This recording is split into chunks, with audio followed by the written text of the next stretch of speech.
Hello, everyone. Welcome back. Two live streams back to back. All right. I love these Sunday live streams, probably because I'm more relaxed on Sundays. All right. I hope your weekend has been good so far. Yes? Okay. Well, I want to thank Philip Brown for your super sticker. I like the cultural tie-in, art, and music. Thanks again. Oh, thank you. Thank you, Philip, for the support. All right, what a topic we have for tonight. Everyone is talking about the Epstein files, and so I might as well jump in too. A Chinese YouTuber spent days studying and digging through the Epstein files and uncovered a shocking set of connections between Epstein and the CCP.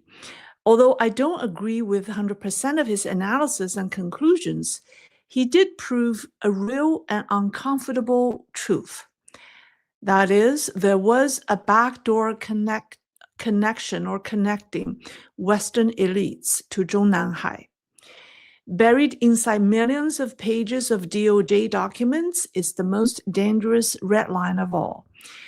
Jeffrey Epstein wasn't just a criminal who trafficked young women or girls and blackmailed elites. He was a key fixer in helping Western elites gain access to Zhongnanhai, and a trusted intermediary used by elites on both sides to maneuver against one another.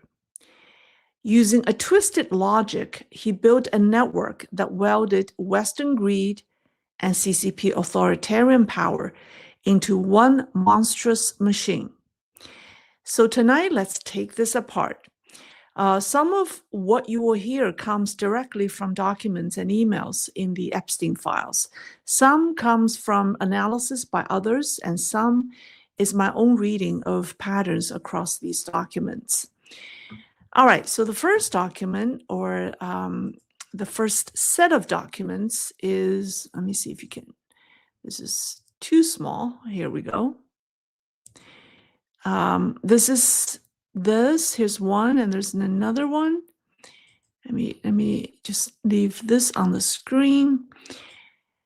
This is a 2009 email. The sender is Jeffrey Epstein. The recipient is a senior JP Morgan executive at the time who later became, I believe, the CEO of Barclays. His name is Jess Staley. And on Wall Street, he is the kind of guy who would stomp his foot and make the ground shake. But in this email, there's not a trace of that swagger. He sounds like a little student sitting in front of his master, soaking up every word. Epstein, a born and raised Brooklyn guy from New York, is literally teaching Staley or Staley. How do you say his name? Is it Staley or Staley? I'm not very good at pronouncing people's name, but anyways, okay, we'll call him Staley for now. So he has been teaching this guy how to spell the Chinese word Guangxi. He writes out the 6 letters for him one by one, Guangxi, which means connections and relationship. Now just pause the picture. Just imagine that scene for a second. A man who built his power by blackmailing elites, a convicted sex predator, is instructing a banker who manages hundreds of billions, if not trillions of dollars in assets on how power actually works inside the Chinese Communist Party. Epstein told Staley bluntly, you arrogant Wall Street elites need to stop showing up in China wavering thick legal contracts. That stuff is childish. Inside the red wall, contracts are just paper that can be tossed into a shredder at any time. There are only 2 real currencies, face and a sense of security. Epstein explains that CCP officials don't lack money. What they lack is a promise of survival. a guarantee that when political earthquakes hit and the system reshuffles, they and their families will still be safe. And this is the core of Epstein's Guangxi philosophy, which is that if you want licenses in China, if you want financial permits, if you want to dominate the market, you can't just be an investor. You have to turn yourself into part of their family's interest network. And the price of becoming one of, quote, one of us is this. Your bank becomes the CCP elite family's private overseas safe and their placement office for children and relatives. Now, here's where it gets even darker. Epstein didn't just talk in abstract theory. The guy was obsessively detailed. Let me come back. He even wrote psychological scripts for how Stalin should behave in meetings in Beijing. Now, imagine a banking tycoon who bosses people around in a Manhattan skyscraper now being told to lower himself in Beijing until his posture is flatter than the carpet in the Great Hall of the People. So Epstein drafted standard lines for him, which describe the rules as when you meet the ministries, when you meet the ministers and party secretaries who control financial life and death, never say, I'm here to invest and make money. Instead, you're supposed to bow your head and say, I've come here to seek your guidance. I deeply admire your long civilization and your great wisdom in governance. And Epstein understood the twisted psychology of CCP officials, right? It's a mix of deep collective inferiority and extreme personal arrogance. And so it didn't just stop. It didn't stop with words. He even went into detail about how to give bribes without looking like bribes. So he told J.P. Morgan, don't offer gold bars or cash. That's low-level stuff. That insults their intelligence. The real gifts have to be subtle. A recommendation letter to a top private school for their children, a private introduction to Nobel Prize winners, or helping a family member, quote unquote, recover lost antiques at a New York auction. And Epstein called this elegant bribery. Even the meeting locations were carefully designed. He suggests that when Chinese companies, meaning companies backed by CCP elites, operate in the US, don't meet in cold formal business centers. He suggests hold a meeting at his museum-like mansion on East 71st Street in New York, or at elite private clubs in London, wrapped in royal prestige. So he said, this is hospitality. Make yourselves at home. He suggests this is what Wall Street tycoons should say to CCP officials. And in China, he advised J.P. Morgan executives to avoid luxury hotels. And then he said, go to hidden private garden clubs that only insiders can access. So it is even said that J.P. Morgan set up covert offices in London and New York dedicated to handling China's top elites. No bank logo were on the door. So under this carefully engineered psychological manipulation, Wall Street executives began to enter Zhongnanhai again and again, not just to talk business, but to build emotional connections, to perform something like a ritual offering of loyalty. And this is what we have seen, or what we saw for a good 15 years, right into COVID. And the documents show that Epstein acted like a hidden director behind the scenes, fine-tuning every handshake, every compliment, every move made in Beijing. And behind every gesture, Epstein's shadow was there. And this collusion led to one final outcome. Wall Street abandoned its last bit of vigilance toward the CCP system and instead became the authoritarian regime's most loyal and most expensive lobbyist in the West. That's precisely what we saw. And this explains why. Now, Epstein was a vicious operator, and one thing he had in common with the CCP was a ruthless understanding of human weaknesses and how to take advantage of that. He didn't just teach Wall Street how to talk sweet to CCP leaders. He designed real concrete interest traps that locked both sides together. So, for example, in October 2009, he wrote to Staley, he said, "Your first great move should be a new China initiative. You should have a dedicated China entity with its own board of advisors, should include China Politico." I think he meant members of the Politburos.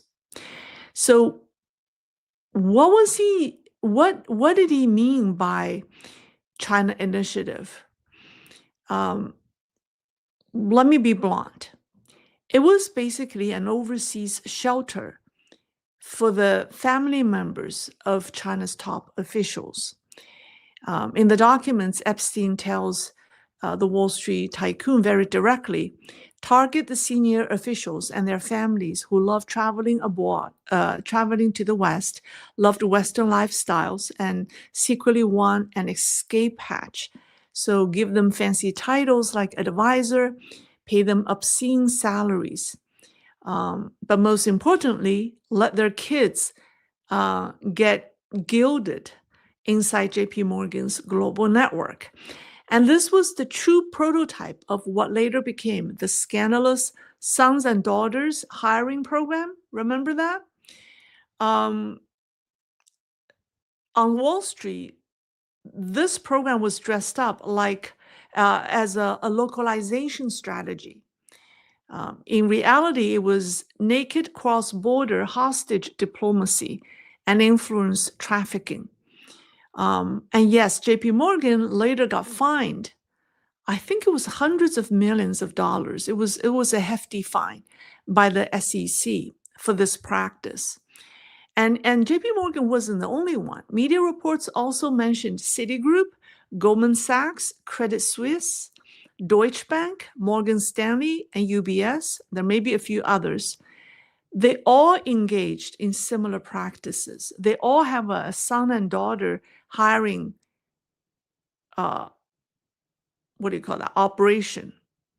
And these, and the children of the top CCP officials, they don't even work full time. Some of them just took the salary and don't even work there. Now, Epstein didn't stop at people. He went after the money trails too. He even suggested using complex financial instruments like credit default swap, CDS, to provide Chinese officials with secret, untraceable asset management channels. Now, you see what problem this solved for the CCP elite, right? It addressed their basic questions. How do you launder dirty money made inside China? How do you quietly move it into New York and into the global financial system without triggering anti-corruption investigations back home? So if we step back from this, what we see is Epstein, a convicted sex trafficker, taught a Wall Street veteran how to use the bank's professional cover to dress red money in the invisibility cloak of financial derivatives. And that was Epstein's Guangxi web, or his definition of the Chinese Guangxi web or network, relationship web. On one side, the children of CCP elites collect hefty paychecks or collected hefty paychecks while doing very little in Manhattan offices. On the other, their family wealth quietly flowed through JP Morgan's gigantic financial operation into the global system. So that's what was happening. Now, here's the key question. Did any of this actually work? Well, it did. Let's take a look at this whole paying for Guangxi theory and how that has the kind of impact it has produced in real life. First, one basic fact we need to know. The CCP guards its financial system like a dragon hoards gold. For foreign banks, trying to operate freely in mainland China is almost impossible. Hidden barriers, license restrictions, you get peeled layer by layer and you still might walk away with nothing. But under Epstein's coaching and long-term layout, JP Morgan somehow cut a bloody path through all of that and turned itself into Zhongnanhai's most favored guest. By early this year, JP Morgan's footprint in China had basically become the ceiling for foreign banks. Nobody has done as well as JP Morgan Chase. Just look at the checklist. It's the first fully foreign-owned futures company in China as of 2020. It's the first wholly foreign-owned securities company approved in 2021. Full ownership of a local asset management business. They got that status in 2023. And it has a presence across multiple major Chinese cities. So from Beijing to Shanghai, from Guangzhou to Chengdu, JP Morgan Chase offices are planted in every first-tier city. While other foreign banks were forced to retreat because they just couldn't get licenses, JP Morgan was sitting high up in Shanghai's skyscrapers. And this is that pinyin password that Epstein taught years ago, right? Guangxi, playing out in real life. So this was more than a decade of power being cashed out. It wasn't a miracle, a business miracle. It was basically your investment finally being cashed out. So those schemes Epstein laid down back then, every favor, every backroom meeting, every sons and daughter placement, eventually turned into privilege and special treatment. So now let's take a look at another document. And this was an internal email dated September 2nd, 2010. And the sender is JP Morgan's Jess Staley. Where is he? Here we go. Here. Okay, this is the email. Maybe make this bigger. That day, he had just wrapped up a round of high-level deal-making in Beijing. He was so hyped up that he rushed to email Epstein to report his wins. The wording in this email is revealing. He wrote, "I just had the most senior meeting JP Morgan has had, save for Jamie Dimon meeting with Wang Qishan." Now think about that. Inside JP Morgan, meeting Wang Qishan was considered the highest honor. At the time, Wang Qishan was China's vice premier in charge of finance, basically the CCP's financial czar. I have a picture of Wang Qishan. Here we go. Let's go back to that meeting, to that email. So who did Staley meet this time? He wrote in his email, he said, "I spent almost 2 hours with Minister Li Yuanchao of the organization department. He will be in the standing committee in the next government." So what is the organization department. Here's, by the way, a picture of Li Yuanchao. Oh, where did Li Yuanchao? Here's Li Yuanchao. Well, the organization department is CCP's personnel department. So Li Yuanchao was the personnel czar, the office that controls promotions, demotions, and political life and death for officials. So here you have an American banker not talking balance sheets or investments, but sitting behind closed doors for 2 full hours with the man who controls CCP's entire political ladder. Talking about what? Obviously, Staley was very happy, right? He left a cliffhanger for Epstein. He said, I will tell you what he offered / asked when we meet. And then he said, very cool. Then he casually adds, I'm seeing the prince this afternoon. So who was this prince he was meeting in the afternoon in Beijing? Well, we have to remember, it was back in 2010. Xi Jinping was China's vice president and the designated successor to Hu Jintao. So he was CCP's crown prince, for a lack of a better term. So, so that was the crown prince back in 2010. So if Staley was referring to the prince, the most logical answer is Xi Jinping. He was meeting Xi Jinping in the afternoon. Now, connect the dots. Epstein running the back room, JP Morgan running the front stage. Morning, closed door bargaining with Li Yuanchao, the CCP's chief of personnel. Afternoon, going to see Xi Jinping, the future leader. And Epstein was the first person to be updated about JP Morgan's activities in Beijing. This wasn't casual networking. This was a transnational power harvesting machine running in full speed. What Staley called very cool was, in plain language, a power swap. And the email also mentions Wang Qishan, who, like I said, at the time was the financial czar. He was the toughest, hardest to crack gatekeeper in China's financial system. So by this point, Epstein had already penetrated the CCP's most secret, most sensitive power nerve center.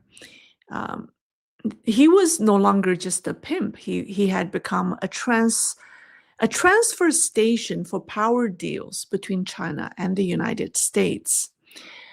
Now, if Li Yuanchao represented the CCP's power core, or Li Yuanchao and Xi Jinping together represented the political power core, then this guy represented the wealth extraction arm of CCP's top families. Who is that? This guy. He was only in his 20s at the time. His name is Jiang Zhichen. I'll tell you who he is. The grandson of former CCP leader Jiang Zemin. And in a DOJ file, there's an email from David Stern, Epstein's longtime lawyer and fixer, forwarding an early marketing pitch deck for Jiang Zhichen's Boyu Capital in 2011. Now, Boyu Capital was founded by this young man. He just graduated. I think he was only 24 at the time, or 23, when he founded Boyu Capital. The email casually dropped this line. It says, Hong Kong's richest man, Li Ka-shing, had already put $100 million into this fund. At the time, Jiang Zhichen was still a newcomer in the world of top-tier global capital. He needed Epstein's backing. So that super network behind Epstein, Western royalty, political elites, academic heavyweights, was the stamp of legitimacy that this grandson needed. And this exposes a brutal truth. The globalization of wealth for the CCP top ruling families is deeply tied to the Western elite networks standing behind Epstein. Epstein used his social web to package Boyu Capital as a politically safe China investment for Western hidden elites. And in return, Epstein gained higher level political immunity and priority access to projects inside China. And so this is a filthy closed loop. It works like this. Epstein teaches Wall Street how to get into China. Wall Street gets in and helps princelings or the Red families manage their money.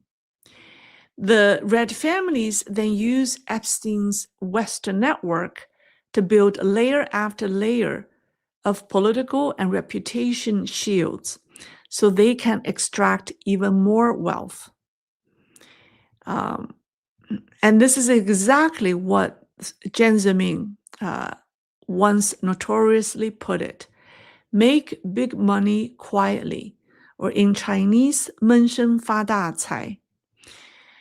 All right, now let's talk about how he helped CCP's influence campaign in the West. Let's talk about the Tsinghua University, which is China's top university, and it's also Xi Jinping's alma mater. It's also a school tightly controlled by the party. It serves the party's elites. So in Epstein's files, the campus shows up as another hunting ground for power brokering and data harvesting. This project was brokered by a world-class mathematician who holds sway at both Harvard and Tsinghua. His name is Xingtun Yao. I think he's originally from Hong Kong. You'd think that an education project would be non-sensitive, right? But his email exchanges with Epstein about building a Tsinghua satellite campus in Boston were marked confidential. Yao told Epstein the university was dead serious about the plan. Then he pulled another heavyweight into the picture, the younger brother of Ronnie Chan of Honglen Group. It's a real estate conglomerate in Hong Kong. This is Gerald Chan. So you've probably heard of the Chan brothers. They invested in Xiaomi and donated $350 million to Harvard, which led to the renaming of Harvard T.H. Chan School of Public Health, honoring their father, T.H. Chan.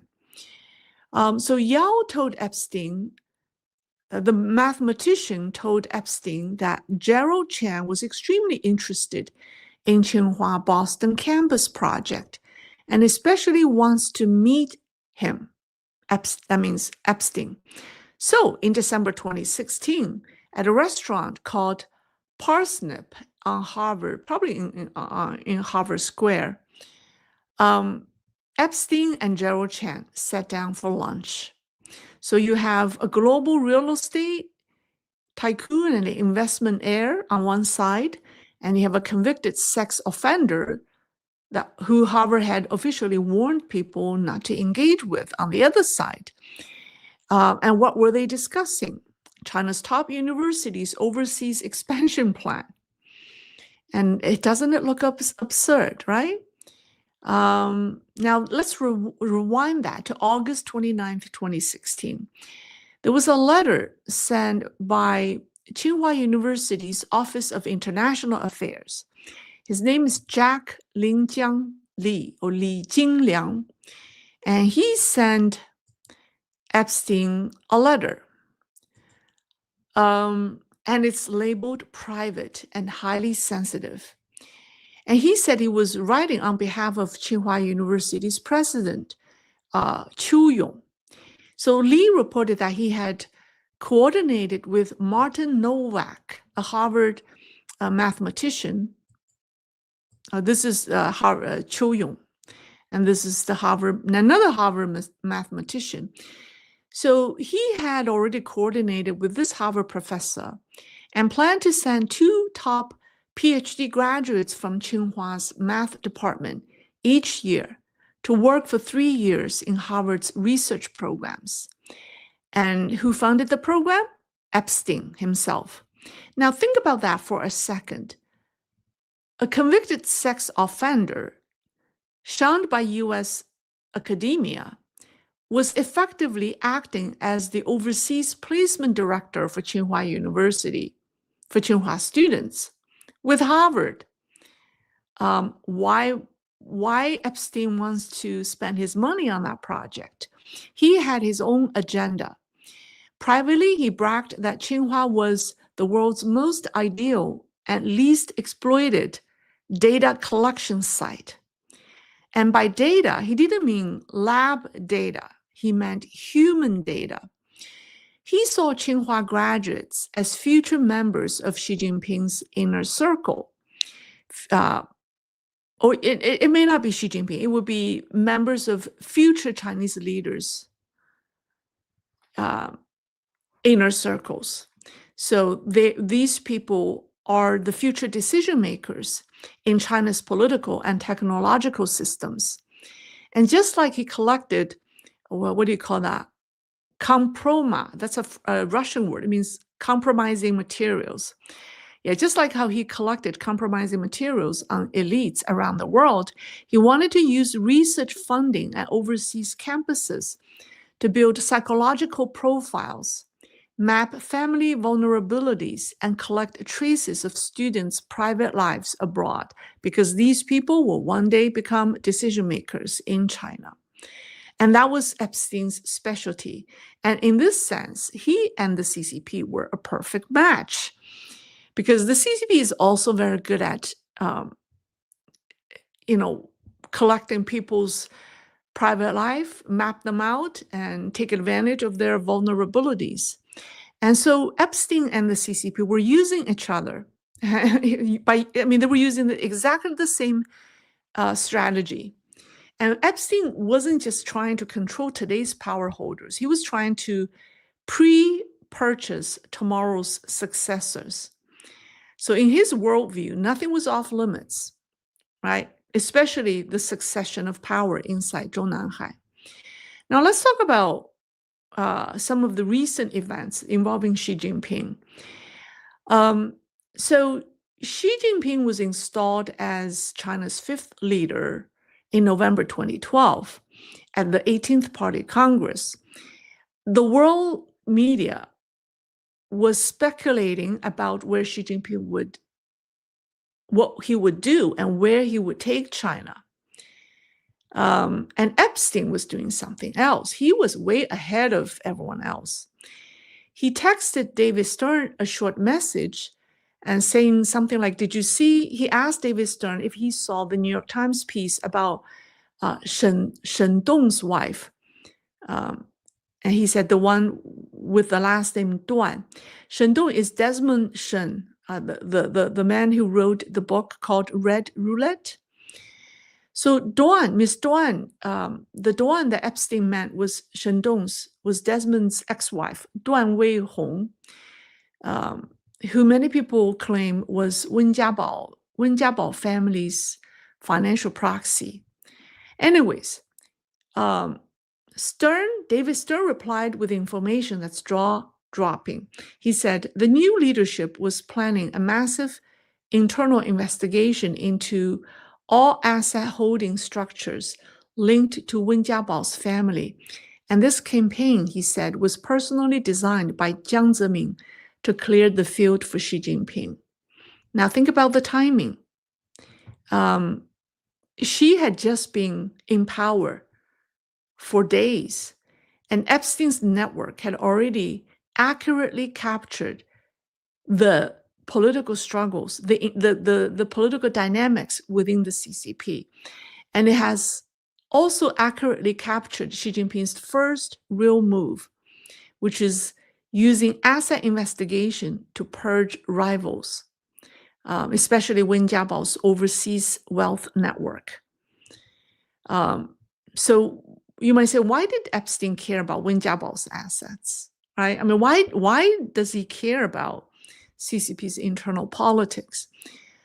Well, because to these financial predators, the collapse of older power centers or old power centers means new laundering channels and new asset restructuring opportunities.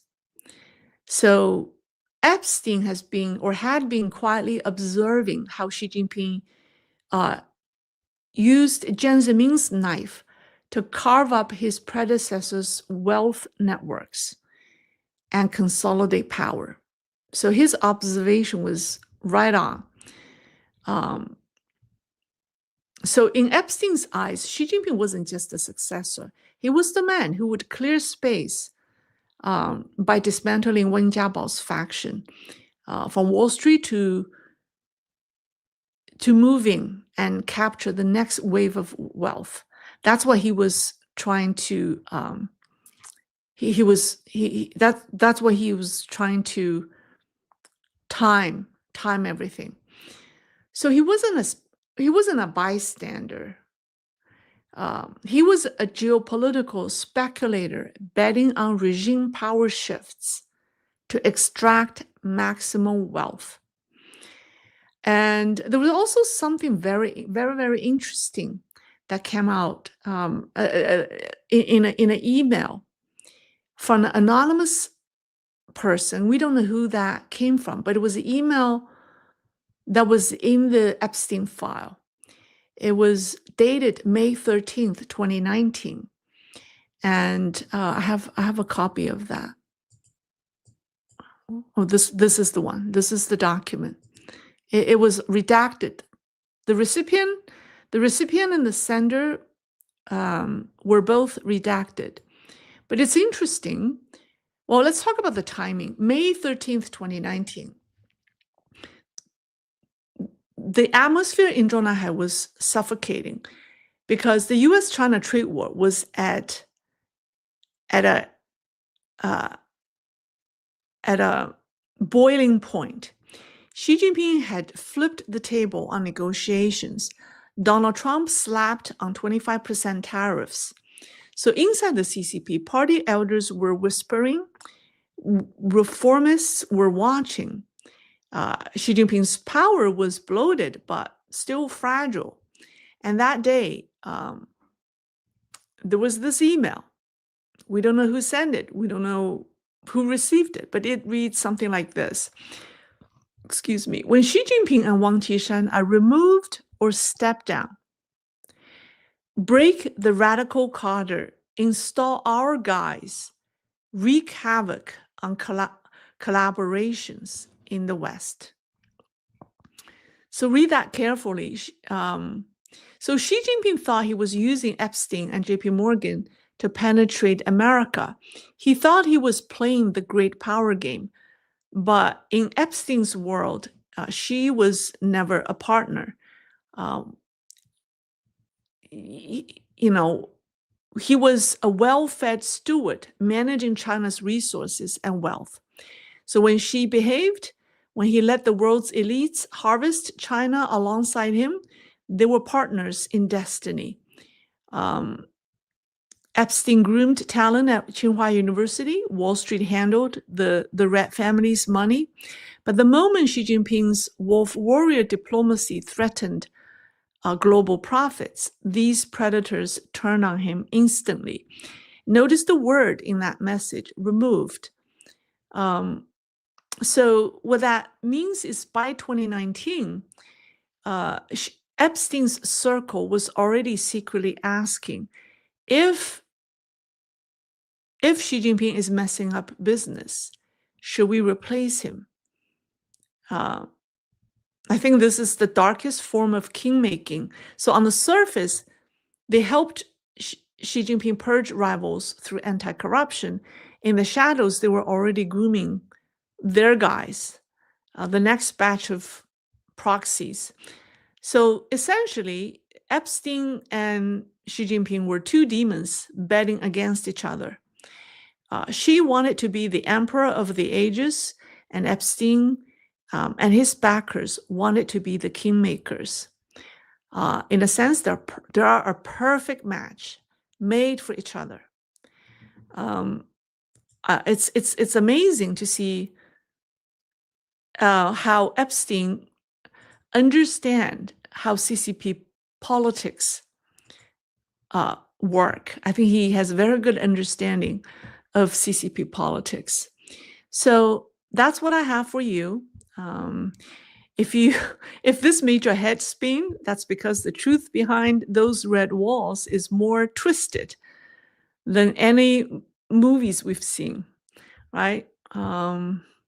So that's what I have, and I think when I saw the information, I thought it's really just very, very fascinating.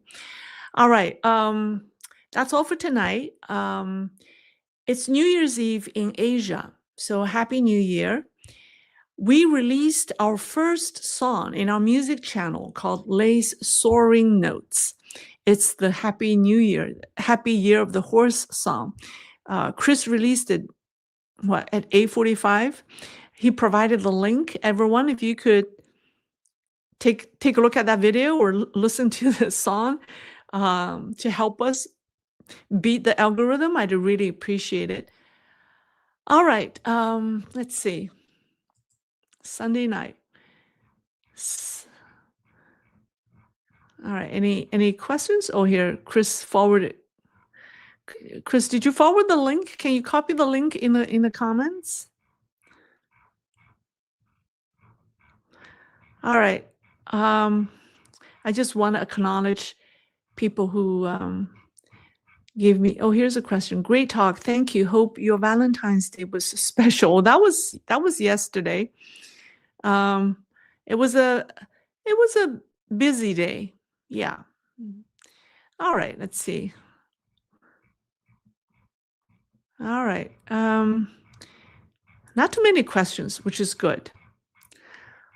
All right. Oh, here's this Damian Michaels. Well, thank you. Have you ever visited Canada? Of course I have. I love Canada. Toronto has some of the best Chinese restaurants in North America. I mean, Vancouver also has great restaurants, but Vancouver's restaurants are very expensive. Toronto has the best. But I haven't visited Canada for quite a number of years. Last time I was there, it was in the end of 2019. Yeah. And I have a lot of friends who are Canadians. All right. Okay. Shall we end it here? Mr. Boston, you are too weird for me. Someone says. Okay. All right. This is not for me. All right. How's that? Chris, can you send the link for the music for the song? Happy New Year. Next time I see you, it will be in the year of the horse. Okay. All right. Enjoy the rest of your weekend. And I'll see you in 2 days. Well, 3 days. No, 2 days. Okay. Bye.